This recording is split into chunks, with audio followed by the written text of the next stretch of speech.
Okay, I am in Yorkshire, Virginia, just north of Manassas, Virginia, and I'm here at a very rare Civil War site known as CVS Pharmacy. Now, some people may think when I say Civil War site, CVS Pharmacy, their response to that may be, huh? There may be people like Tom Nickerson who's like, oh man, Frank's about to blow my mind again with this unbelievable stuff. I don't understand how he keeps it all up there in that big fat head of his. There may be elite, extremely wealthy and illegitimate people who say, come on, man. But this is a Civil War site, because this is the site of the McLean Farm, also known as Yorkshire Plantation. It was a part of an early 18th century plantation established on Bull Run by Colonel Richard Blackburn, formerly of Yorkshire, England, which today the name is Yorkshire, Virginia. The land was acquired by Wilmer McLean in 1854, and the battle which opened, called First Manassas, raged across this farm right here on July 18th, 1861, with the house and barn being used as a headquarters and hospital by Confederate troops. Following the Battle of First Manassas, an attempt to escape the forefront of war, McLean moved his family to the tiny village of Appomattox Courthouse. There, 4 years later, the war would come full circle to end in McLean's parlor, with Lee surrender to Grant on April the 9th, 1865.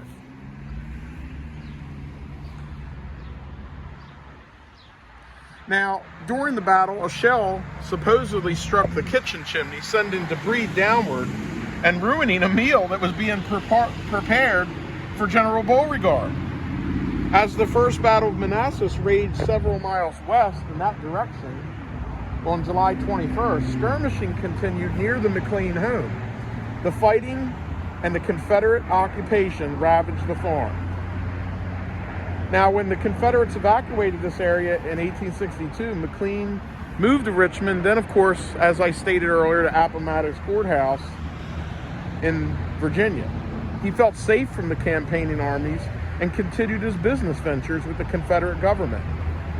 But in 1865, on April 9th, General Lee surrendered to General Grant in the very parlor of his home. So the war practically began here in McLean's kitchen as a shell struck it.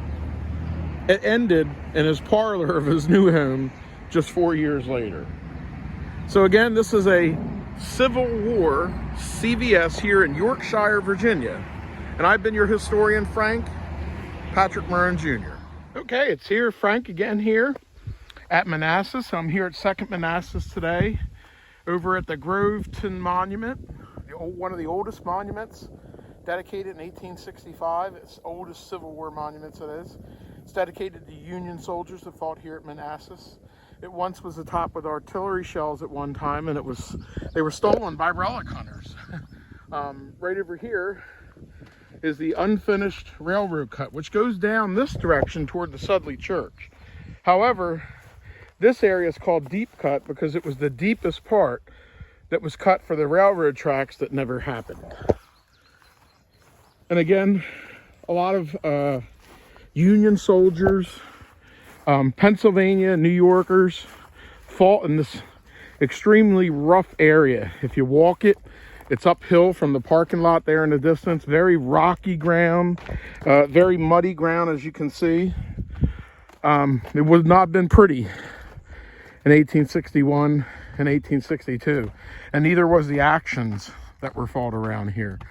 This is also the area where the 20th New York State Militia fought in a deadly battle up here near the cut. Of course, it's not far from, maybe 15, 20 miles from Dulles International Airport, which you can see the large airliner there in the distance flying by. So again, this is very beautiful, very high ground here at the Deep Cut, but very deadly ground during the Battle of Second Manassas. Now, it was here on day 3 of the Second Battle of Manassas on August 30th, 1862, around 3:30 p.m., that the Union troops were pinned down on the far side of the embankment, only yards away from where I'm standing. After 20 minutes of continuous shooting, Confederates here were running out of ammunition.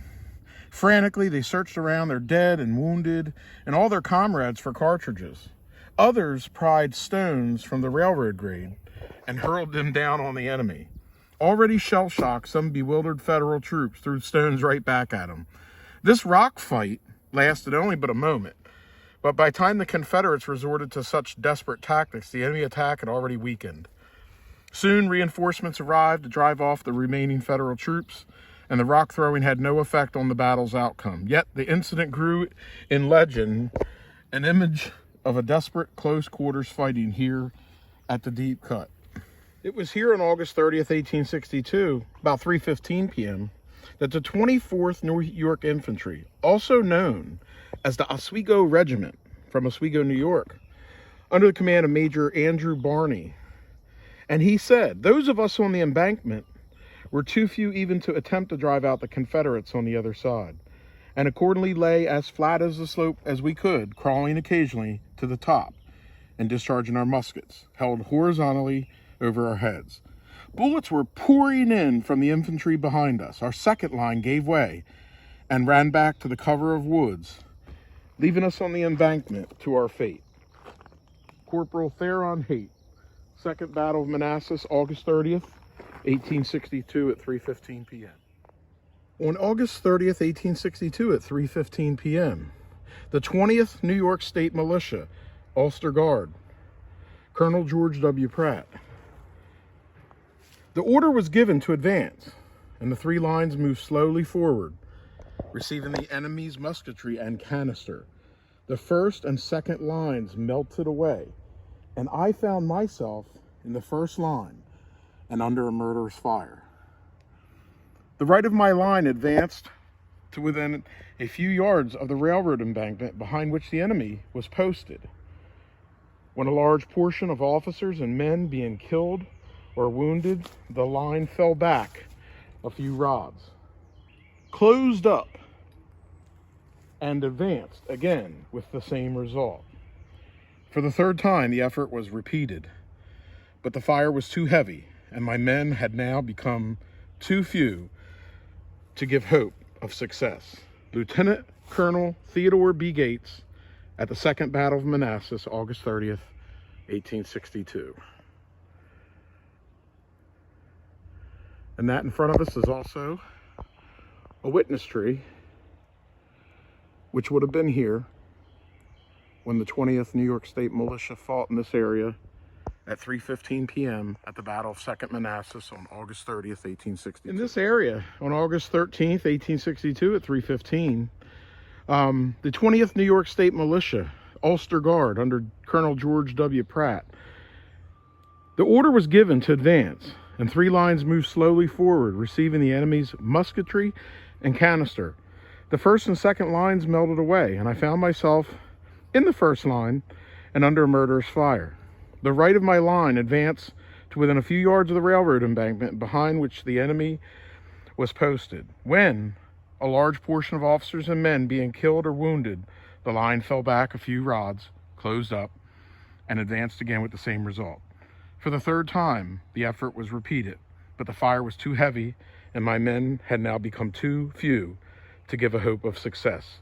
Lieutenant Colonel Theodore B. Gates, at the Second Battle of Manassas, August 30th, 1862.